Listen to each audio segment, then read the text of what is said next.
O ngayon, mag-repair naman tayo ng hindi ko alam kung pupwede itong electric fan o hindi. O baka itong remote ang diferensya. Kaya tingnan natin. O ngayon, tingnan natin ng eh, pero bago bago i-on dahil wala naka-off ang palagay ko diyan sa breaker. Ito testingin natin muna. Kung pumula ito na titititititit gumanon, mayroong kuryente. Pero kung steady na green, wala. Ayun, wala. Ayan, wala yan. Walang kuryente. Ngayon, i-on natin kung bakit ayaw umandar. O siya nga pala, maraming salamat naman sa mga subscriber at saka viewers natin. Natin ilalagay ko rin sa reel to. Ayan, i-on na natin yung i-on natin para magkaalaman. Ayaw. Ayun testingin natin ulit ito kung mayroong kuryente na. Ayun tingnan mo Ayun, meron. Ayun. Ito yung supply. Itong tatlo dito sa baba, yan ang outlet, output niya. Umandar, bakit pero ayaw umandar Ayaw. Yan. Mayroon namang output. Ito yung output niya tatlo. I-off ko muna yung yung sa off natin para safety.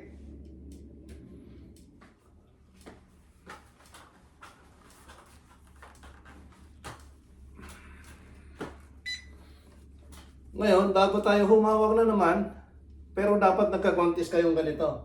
Nakachinelas din kayo ng rubber. Yun, wala nang kuryente Ayun. Ibig sabihin, safe na tayo na na humawak. Ayun. Tanggalin natin ulit. Tanggalin natin to. Remote. Idirekta natin. Ang connection nito dahil tatlo, ang supply mo is dalawa lang.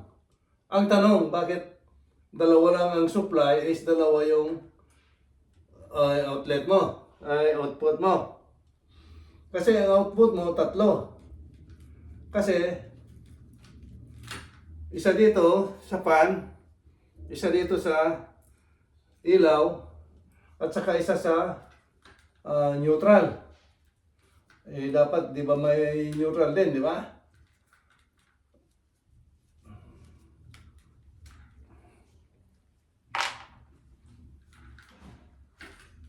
Sa totoo, bali apat ang ito pa. Bali tatlo rin ang output mo. Dahil mayroong isang ground.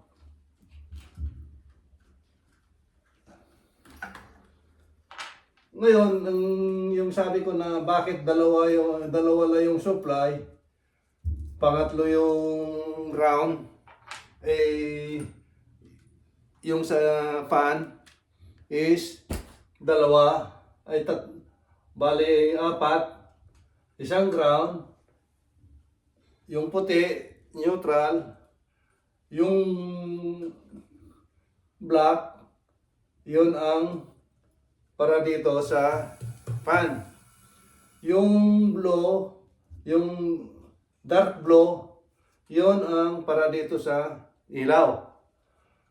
Ngayon, yan ang natin ngayon, yan ang connection natin. Kaya ngayon natanggal na natin tong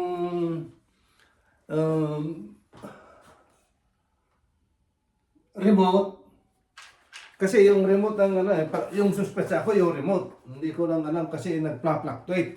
Tines ko tong ano, remote.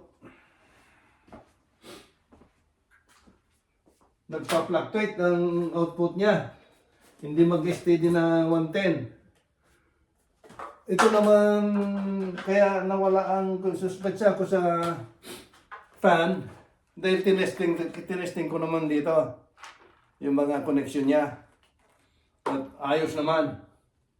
Kaya, subukan ko na munang irekta. Tanggalin ko yung remote. Bago nating testingin ulit. Yun. Hindi ko na pinakita sa inyo kung paano kung tinanggal yung mga yun, ay mga ito niya. Eh dahil ano na, alam nyo naman pagka may tornilyo at saka may butas, yan lang naman ang papasokan mo, dalawa. Yun, yung may butas dito. Yan. May butas dito ng dalawa.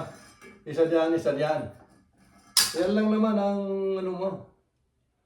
Ay papasokan mo. Kaya ngayon, i-off ko muna yung ano natin, yung video natin. Ikukonekta ko muna to. Nagkukonect muna ako. Kasi medyo patagal kaya mahaba masyado yung video natin kung papakita ko pa sa inyo ang ano. Ang ano nito, yung puti sa puti. Puti yung sa supply, puti rin yung sa output. Itong dalawa, yung light blue at saka yung blue black, pagsamahin mo na. Dahil wala naman yung remote wala na yung remote. Kaya magsasama na dito sa supply at saka yung sa supply isa, tapos dalawa yung sa output mo sa fan at saka yung ilaw. O ngayon, patayin muna natin yung ano, yung i-off muna natin tong video. Tapos papakita natin kung ayos, di ba? Magkukonect muna ako. Okay. O ngayon, natanggal ko na yung remote. Ikakabit na natin. Pero naka-off yung breaker ko. Ngayon, titignan ko kung totoo na ano, kasi baka ito, titestingin ko, baka mayroon ding kuryente. Oh, yun, wala Oh, yun. Safe. Ito yung papunta ngayon yan sa fan, itong tatlo. Ngayon, ang tanong, itong supply is dalawa lang. Ngayon, ang gagawin mo, pero dapat nakagwantes ka para mas sigurado. Kaya sa bagay wala naman inuno ko na nawalang kuryente. Yung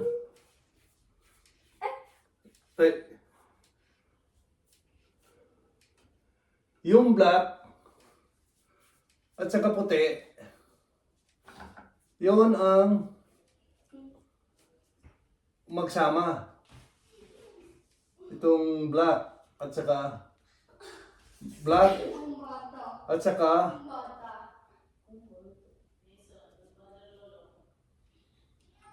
blue. Kasi blue papunta rito sa ilaw. Yung black papunta rito. Yung puti yan ang ground nilang dalawa, neutral nilang dalawa. Ngayon, ang gagawin ko, itong dalawang itim at saka blue, yan ang ilalagay mo dito sa supply ng dalawa. Magkasama yan. Magkasama yung blue and black. Para meron yung ilaw, meron din yung sa fan.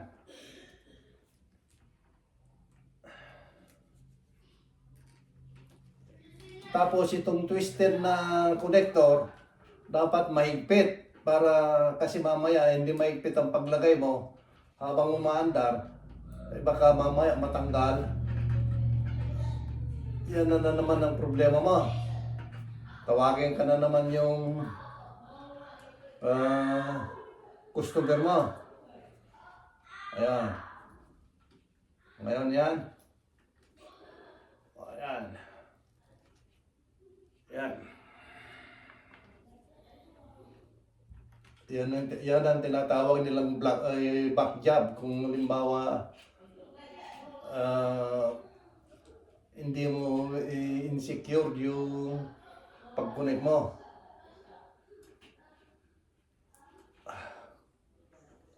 Ayun. Ayun, testingin na natin. Kung pwede. Nakabit na natin, testingin na natin. I-on na natin yung sa switch.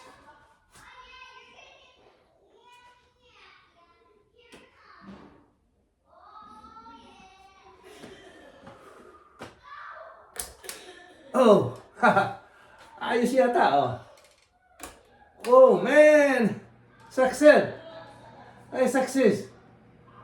Oh, shit! Yan lang pala. Ano masasabi natin? Ayos na! Hindi gumastos yung customer natin.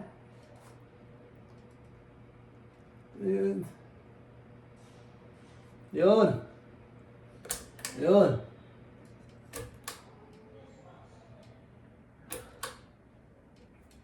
Yun sinasabi ko kanina, mayroong kuryente, pero, yun. Ngayon, ang gagawin natin ngayon, hindi ko na papakita sa inyo lahat dahil napakahaba na yung ano natin, mabuburing lang kayo.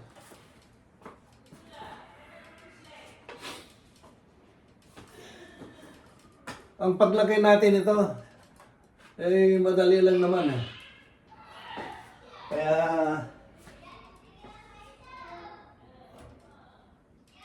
yan.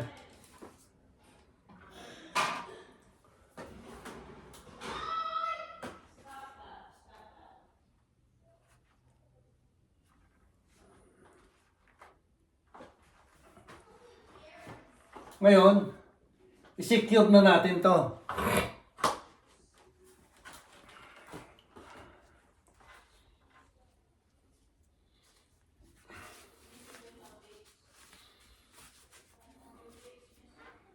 Kung mapaglayo mo yung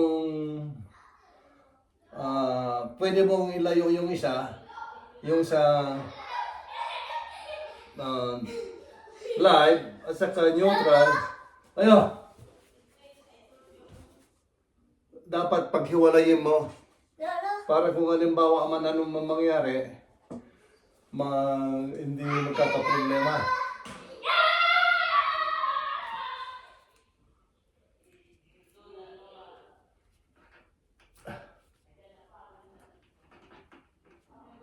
Ayan.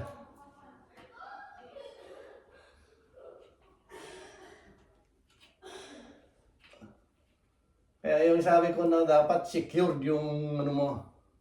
Talagang maigpit. Itong twisted na ganito na connector. Mas maganda pa yan kaysa yung tape. Yung electrical tape. Mas maganda ito. Believe me. Kasi ito, pagka once na ikabit mo, hindi yun basta-basta kakalas. Yan ang ano niya. Maski pahira mo na ng 10 kabayo. Lolo, What? Lolo, Kia keeps sniffing Lola. Ha? Kia keeps sniffing Lola. Cake Lola? No, it's sniffing. Oh, missing? Yeah. Yeah. I tell Lola.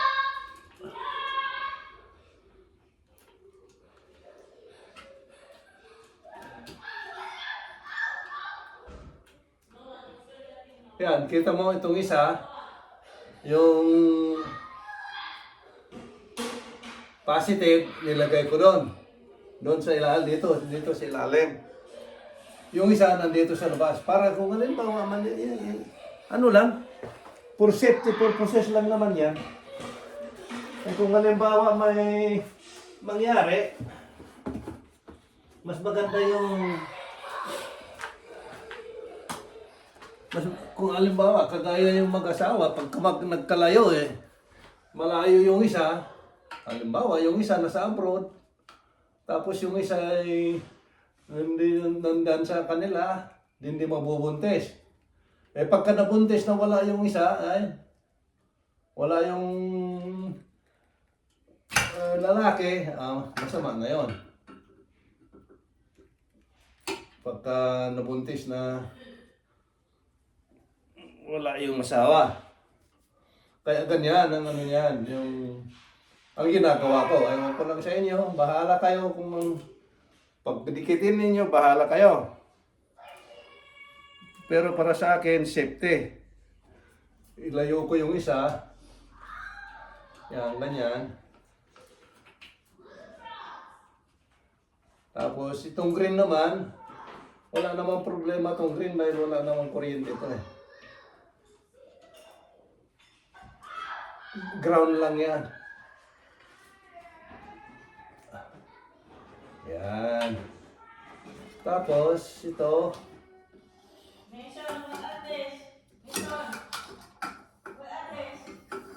Ipasok yan sa butas bago ilagay yung pante.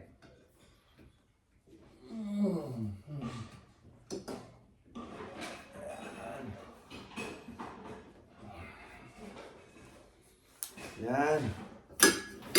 Oops. Ayan, nahulog na.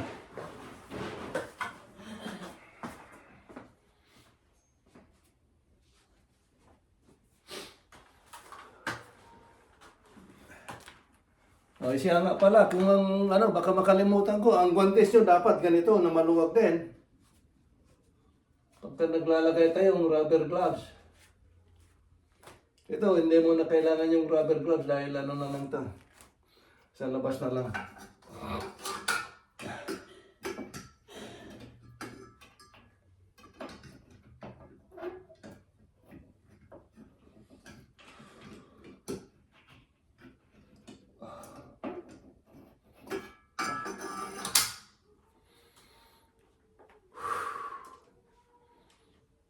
Init winter pero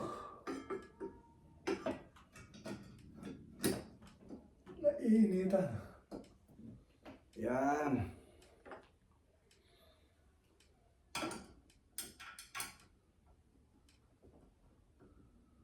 Yan.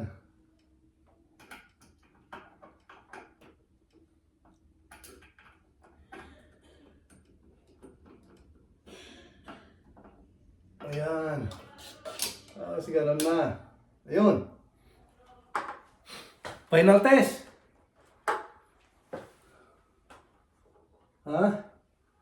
Final test. Tingnan natin.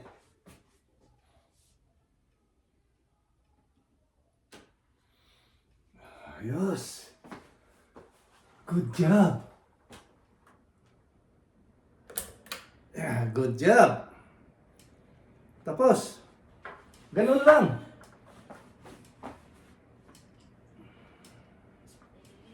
Huwag kayong basta-basta kung halimbawa mayroong ganito, mayroong ibang koneksyon. Subukan ninyo na ang ginawa ko, tinanggal ko muna yung fan. Inalagay ko yan sa baba, tinesting ko na direktaan. Para alam ko kung may diferensya yung electric fan. O sige, kita-kita tayo ulit. Ha?